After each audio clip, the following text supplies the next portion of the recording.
Yaşıyor bir arada, herkese kucak açar, vagan denilen ana.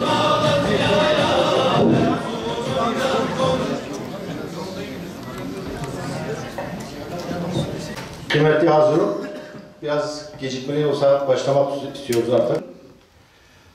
2 gün önce, 3 gün önce bir telefon çaldı. Bugün de telefonumu kırdım gerçi ama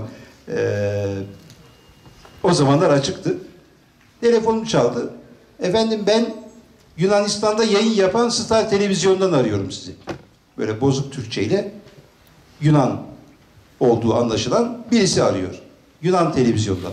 Allah Allah dedim ya, böyle yani düğün değil, bayram değil. Bu Yunan televizyonu beni niye arıyor? Hayatımda ilk defa bir Yunan televizyonu arıyor.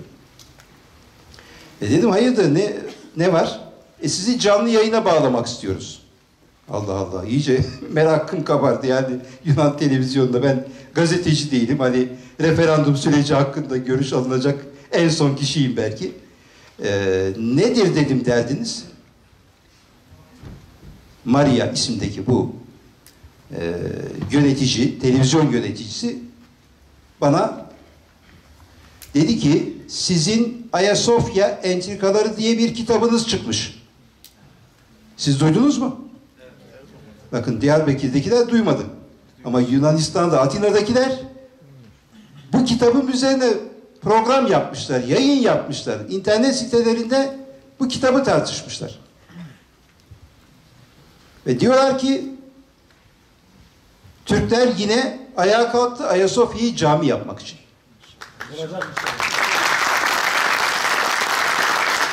Şimdi bakın, benim kitabım Türkiye'de daha doğru dürüst okunmadı, daha doğru dürüst dağılmadı. Çünkü daha bir ay bile olmadı çıkalı. Ama adamların korkusuna bakın. Bir kitabın çıkmasından, vay bunlar Ayasofya'yı açacaklar. Bana sordukları soru, Tayyip Erdoğan bir cuma günü Ayasofya'da namaz kılacak mı? Bunu mu kastediyorsunuz diye bana soru soruyor. Şimdi ben de tabii onlara gereken cevabı verdim. İşte Yunan halkı diyor, bundan üzüntü duyuyor. Yunan halkının duygularını rencide ediyorsunuz. Evet. Ben dedim ki o Yunan halkı dediğiniz halk gelip de bu ülkeyi 3,5 yıl işgal etmedi mi?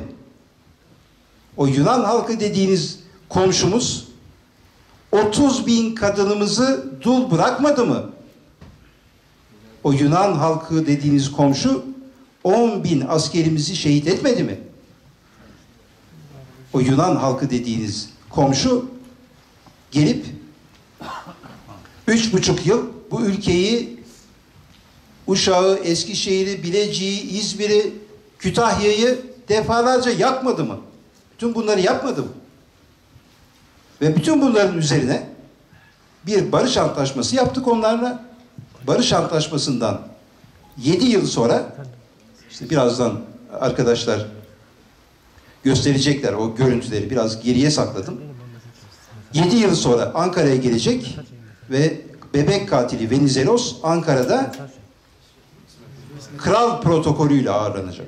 Katili Venizelos ülkemize 3,5 yıl kan kusturan, işte İstiklal Savaşı dediğimiz savaşı başlatan, İzmir'e Yunan askerini çıkartan 7 yıl sonra geliyor, böyle el ele dolaşıyoruz. Güzel. Devam edelim. Ankara'da bir balo veriliyor. Ankara'da balo veriliyor. O şapkasıyla, kipa gibi bir şapkasıyla Venizelos soldan ikinci. Yanındaki de hanımı. Üçüncü olan hanımı Elena. Atatürk'ün kolunda dans ediyor.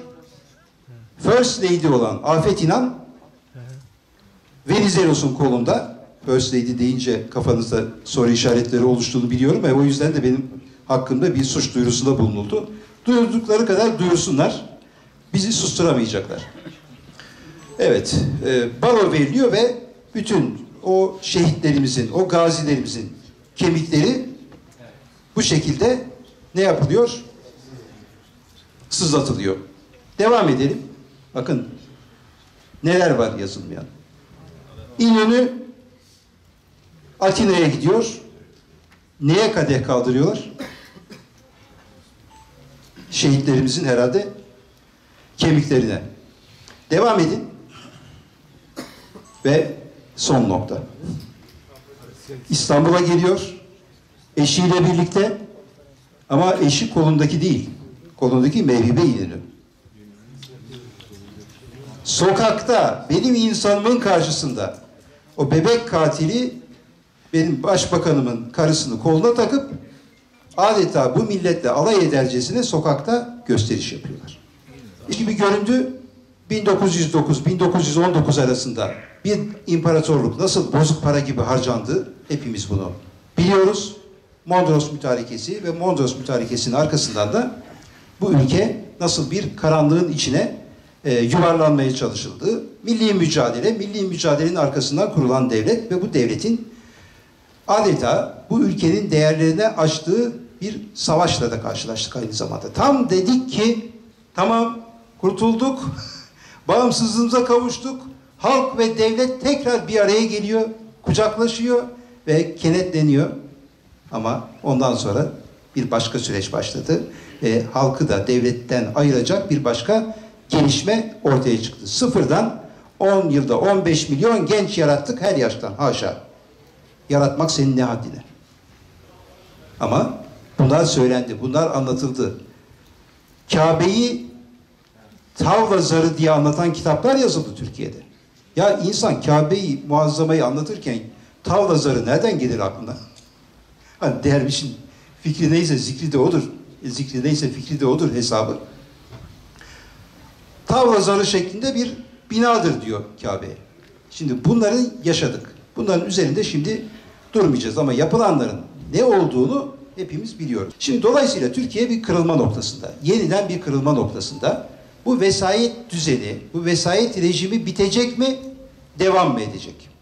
Eğer 15 Temmuz başarılı olsaydı, onlar açısından başarılı olsaydı, yeni bir vesayet rejimi Türkiye'de tahkim edilecek ve devam ettirilecekti. Ki bu aslında Türkiye'nin bölüneceği hesabı üzerine yapılmış, Türkiye'nin bölünmesi hesabı üzerine yapılmış bir işgal girişimiydi. Bunu da söyleyelim. Ama elhamdülillah ki bu ülkenin kahramanları bitmedi. Kahramanları bu ülkesine sahip çıkmayı başardı ve oyun orada bozuldu. Ama oyunun bozulabilmesi, tam manasıyla bozulabilmesi için de bizim